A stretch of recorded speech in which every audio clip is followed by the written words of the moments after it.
docentes, alumnos, señor David Galeano, que es señora esposa, que nos honra de su presencia.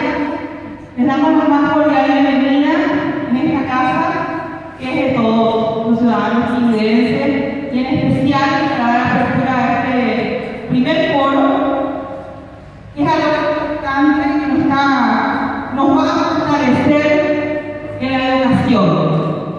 Esta semana también estoy participando en el Día del Paraguay. Qué importante es lo que estamos logrando.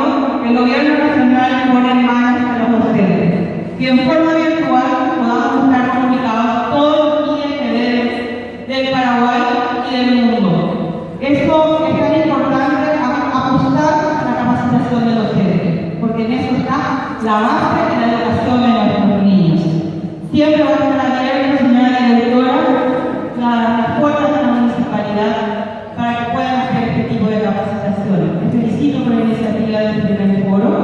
Estamos acompañados de los concejales siempre para apoyar este tipo de eventos y tenerle a estos expositores que sé que son de los mejores que van a estar dando lo mejor de sí para que puedan salir contentos y fortalecidos y también aprendiendo cada vez algo más, porque siempre uno va aprendiendo. Sean ustedes bienvenidos y están en su casa. Muchas gracias.